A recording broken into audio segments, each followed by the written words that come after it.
So hello po. Good day, ma'am. So here is our point of sale of Trip 1, which is toys. So first, ito po, ganito po gumagana yung system po namin. Pag nilan po siya sa login system, and po, um, hindi po kami naka-database, kumbaga po, may nakaset na po na account na, which is, yun nga po, yun nabanggit ko sa previous video, which is yung user and user 1, 2, 3. So, pagka-login niyo po, mare-redirect po kayo sa menu, which is ayan po.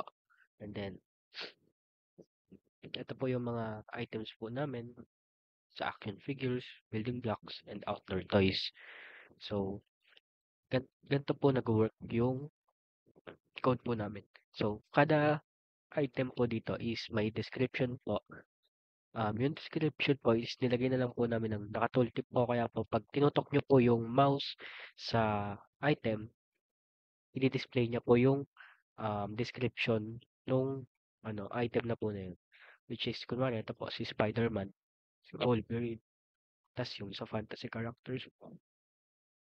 And then, ganito po siya nag-work. So, kunwari po, yung isang customer is bumili ng Spider-Man 1, i-print po niya dito. Which is, kasama na din po yung time. Ito po yung time namin. I-print niya po yung exact time kung kailan bumili yung customer. And then, yung quantity and yung price. Meron din po meron din pong attributes na kasama yan.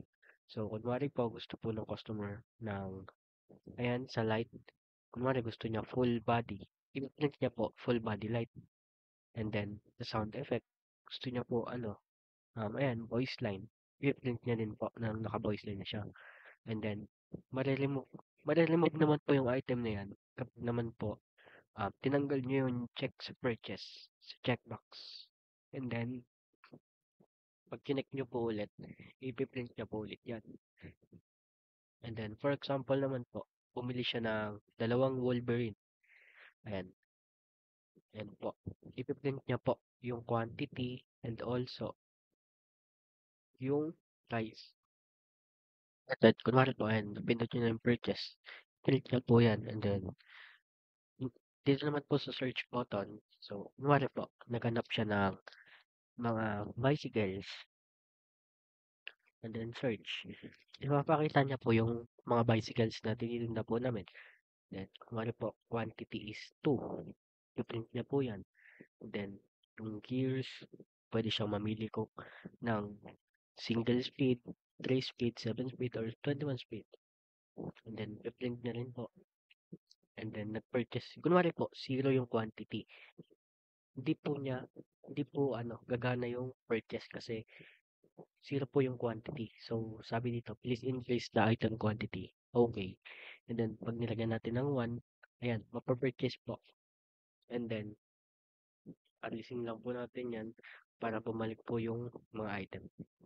And then, kunwari po, bumili po siya ng Tetris. Ayan po.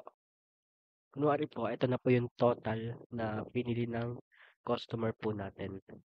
So, paano natin ito-total po lahat yan? Click lang po natin yung button na total. Ayan po, ito-total niya na. So, yung subtotal po niya is 25,743. And then, dahil po may tax kami na 4%, which is 4% nito ng 25,743 is 1,029.72, and paplasin niya po yan, and ayun po yung pinaka-total na babayaran ng customer. Ayan, 26,772.72.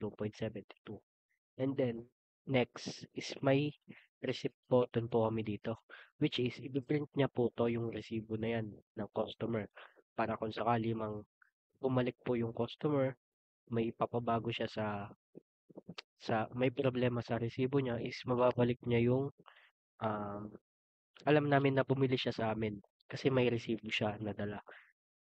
Ayan, ipiprint niya po. Pag pinindot natin yung receipt button, ayan, mamimili siya, and then print lang natin. Ayan, and then, ayun, na-redirect po tayo dito. Ayan, print out. Ayan na po yung resibo ng customer po natin na yun. Then, X lang po natin yan. And then, kunwari po may susunod na customer. Paano po gagawin natin yan kung may susunod na customer? So, click lang po natin yung reset button. Ayan. And then, ganun lang po ulit. Alamin po natin yung mga bibili ng customer. Ayan. Oops. Ayan.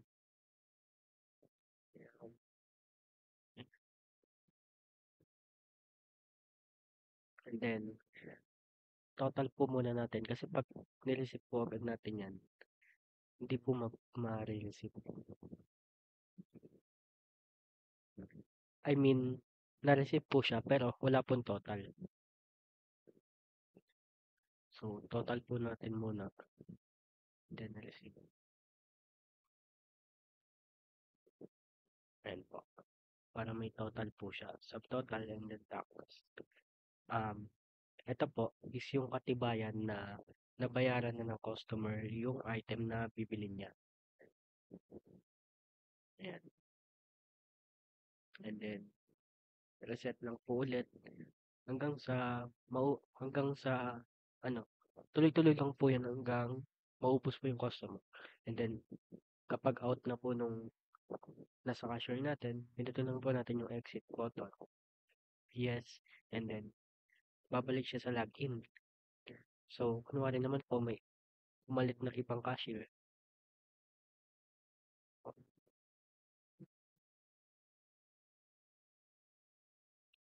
May umalit na ibang cashier po. Ganun din po. Same lang po ng simulation yung sa unang cashier yung gagawin niya. So, pipiliin niya lang yung gusto ng customer. Ayan. And then, total niya lang din po.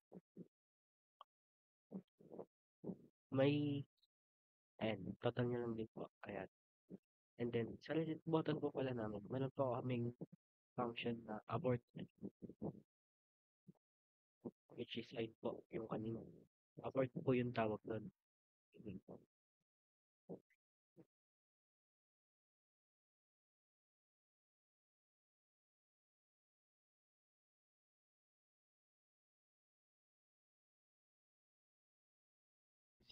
Linig po natin.